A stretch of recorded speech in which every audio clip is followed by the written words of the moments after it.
This is FD Talks, a brand new podcast series by Funeral Directors Life, where we explore ideas, insights, and solutions for serving families in a rapidly changing marketplace. Well, hello and welcome to another episode of the FD Talks. Today we have Kris Seale in the studio, our President and CEO of Funeral Directors Life Insurance Company. And what we're going to do today, Kris, you got something kind of big coming up. We do. I mean, we have a leadership summit coming up. And man, I'm really excited about this because this has been an idea I've been having for quite some time. As we talk to and funeral homeowners and funeral directors all across the United States, as we bring them in for trips, special trips that they come in and to see all of our services and products and such. When we bring them in, we have a conversation usually about leadership and about our culture. And what's resonated to me is that there is a lot of funeral homeowners and funeral directors who are searching for some more information and better information on how to build a good culture at the funeral home. And so we are so excited to have two incredible speakers that are going to be a part of this little summit. We thought it'd be good to do it for an hour and a half each day since it's going to be virtual. That seems to work out pretty well. But the first day, we're going to have John O'Leary with us. He's a great speaker. Oh, John's incredible. You know, he wrote On Fire because literally at 9 years old, he was on fire, burned almost 100% of his body. And he lived to tell about it. And obviously, he's a motivational speaker now, but he talks a lot about the things we try to use around here that inspire our culture. For example, he in his second book of In Awe that he wrote, it's a great book. He talks about how we should live life with expectancy of positivity. And so I really wanted us to focus on how we can establish positivity and that nature of just being a great atmosphere of love, like we have here at our office. And so I think if we can translate that and bring that across to our funeral homes and funeral directors, it doesn't have to just be the owner of the funeral home, but the funeral directors and staff who can actually influence this type of culture. I just think that's going to be so meaningful. And to have him for an hour and a half of uninterrupted time to where he can talk to us for 30, 40 minutes about his ideas about living life in awe and to have this spirit of positivity. That's one thing. But then to take the time, as you and I've talked about, Rob, of having you available to ask him some specific questions to know how this can be implemented, how this idea of positivity, this idea of a positive corporate culture can be a part of a funeral home. I think that's just going to be incredible.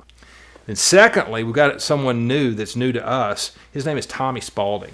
Now, Tommy has written a book called The Heart-Led Leader.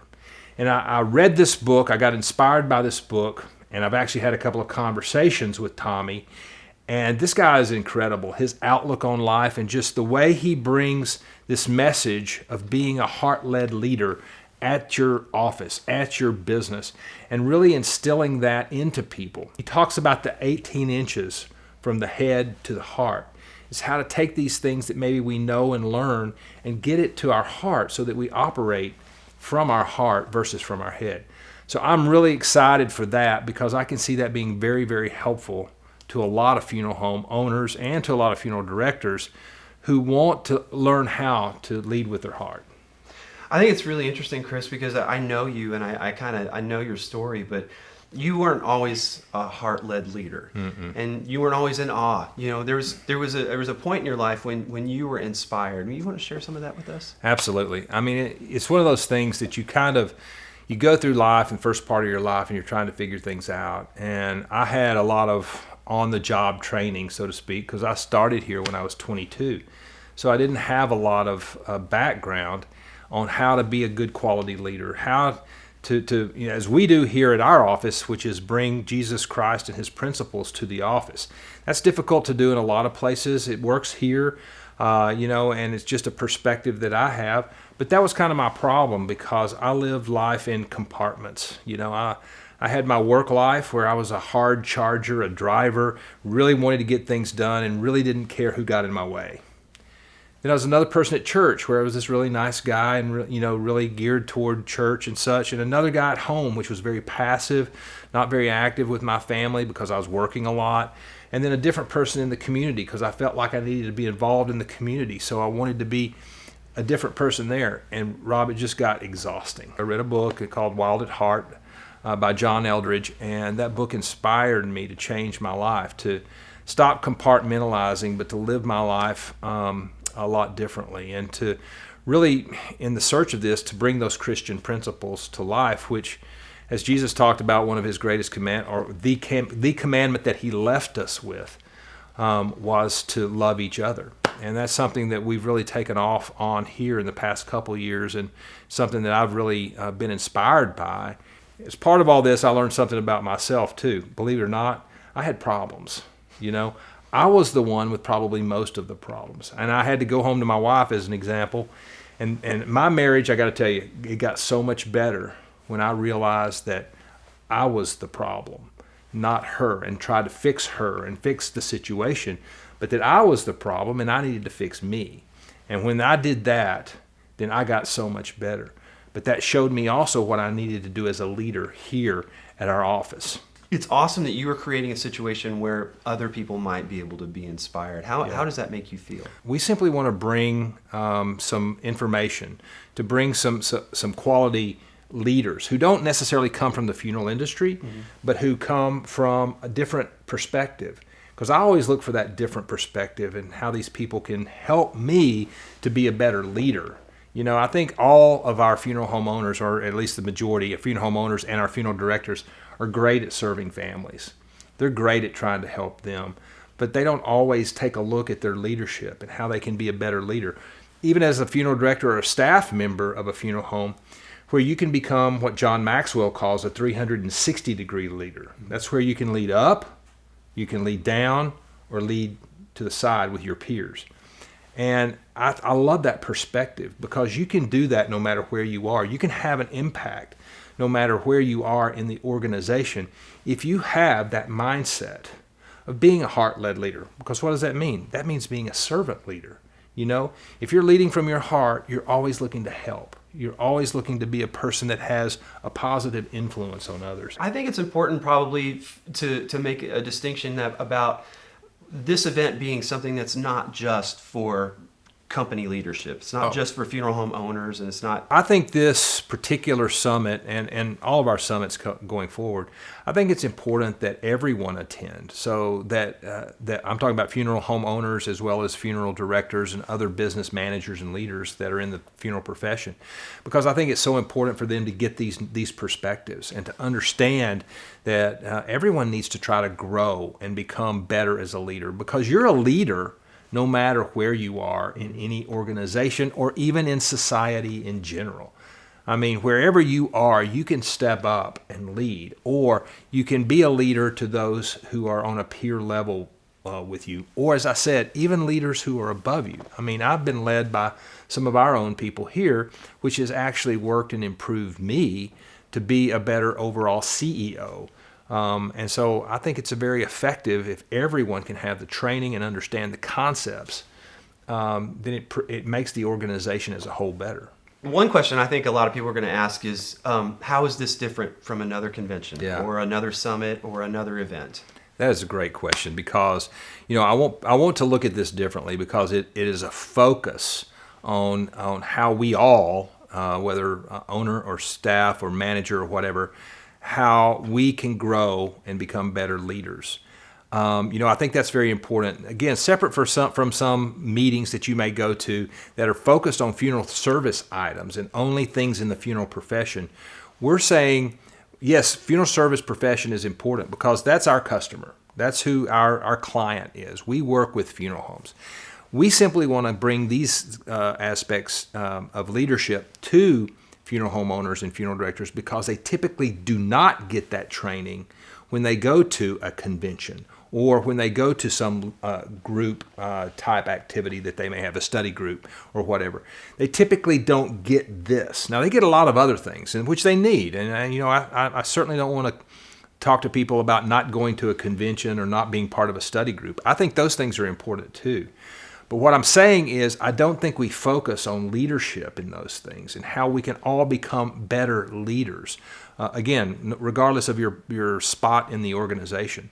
The great thing about this summit also is it qualifies for continuing education. Funeral director, continuing education. So it serves two purposes. It gets the education requirement, but also because it's such great material and it's about leadership, it's about something different, it still qualifies for a continuing education credit. So I think that brings another dynamic to this, that maybe we can be more appealing through this leadership training and these leadership secrets, so to speak, that anyone can enjoy and appreciate and still get continuing education credit for it. Why did you decide to have two short summits back to back, and why virtual? Well, I think the big thing is virtually we'll get more people to attend, because trying to have something live, number one, these days, traveling and getting somewhere is difficult, and it's time consuming, and so is hotel stays and things like that. Number two, we're able to get bigger name speakers rather than having someone come in trying to make them allot their time and those types of things. It makes it easier for us to get bigger name speakers, which we do want to get bigger name type speakers to come in and talk to us. And then I think number three, just with the whole pandemic thing still hanging around and going on, that's an issue for people, and we get that. I mean, it's okay, we get it. So what we want to do is make sure we provide an opportunity to get this training without necessarily having to go and attend a convention and be uncomfortable because of the pandemic or because of the travel or simply because of the amount of time you have to be away from your business. So we think this is really a great opportunity to do 2 hour-and-a-half sessions, so that basically you can spend an hour and a half and then you can go about your business of the day. Spend an hour and a half the second day and go about your business of the day. So it's not a 3-hour session, it's not a 6-hour session. It's something that can be broke up into 2 days, and you can plan your schedule around it. And I think that makes sense for a lot of funeral home owners and funeral directors. So I think another component too that is going to be really helpful is that interactive component of being able to have that webinar. People can chat questions in, and we'll have recorded all those questions and suggestions too later on, so that the next one is going to be even better. That is a great point, and it's something I failed to mention. With this being interactive to where people can, through Zoom, chat in their questions. And we've done this before as part of some other training that we've done here in our office, and it's worked wonderful. I mean, to have the questions come in from the people who are attending and get their perspective, and then able to ask these experts who have come to us and have a lot of experience and have had a lot of training and study in leadership and in culture. To have that available to where they can chat in, and we're going to monitor those questions, and we're going to ask as many as we can of our experts, getting ideas on how we can make this even better. Absolutely. So I'm really looking forward to seeing the feedback we get from the participants. Kris, in your estimation, what do you think happens to the funeral director who doesn't learn better leadership skills, who doesn't invest in themselves and doesn't go and pour into their staff like they really like their staff really demands they do? Yeah, I've been in this 36 years now, in this role at Funeral Directors Life. Obviously, my father was a funeral home owner, was for 57 years before he passed away, and so all I've known is the funeral profession. I've really known it well the last 36 years, being heavily involved here from Funeral Directors Life.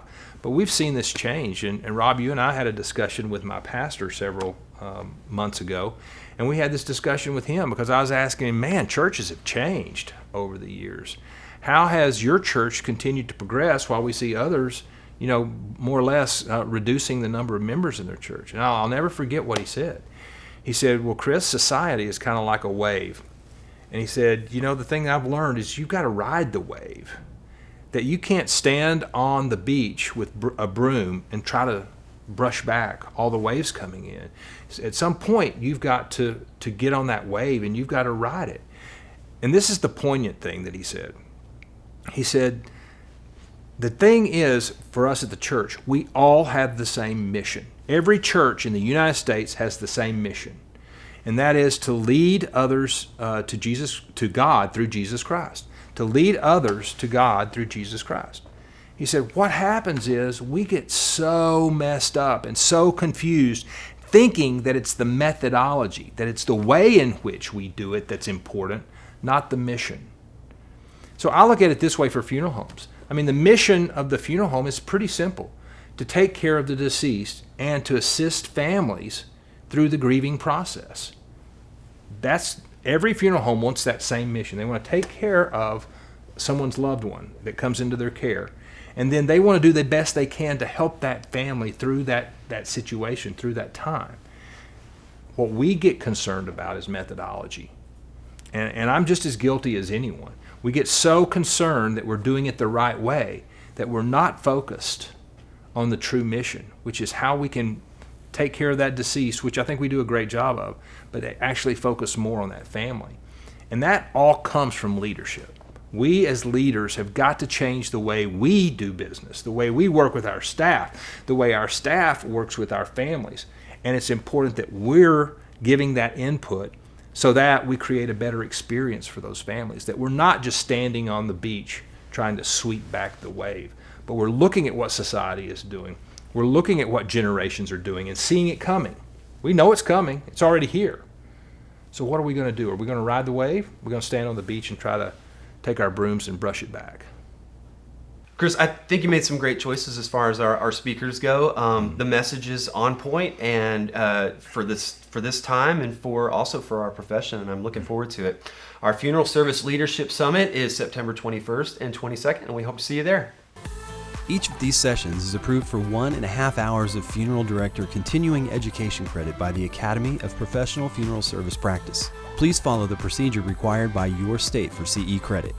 If you would like to reach out to us about this episode or this series, please visit us online at funeraldirectorslife.com/FD Talks. There you can find information about this episode and submit any comments, suggestions, or feedback about our series. We also welcome your ideas for future episodes. Join us next time on FD Talks as we explore ideas, insights, and solutions for serving today's families in a rapidly changing marketplace.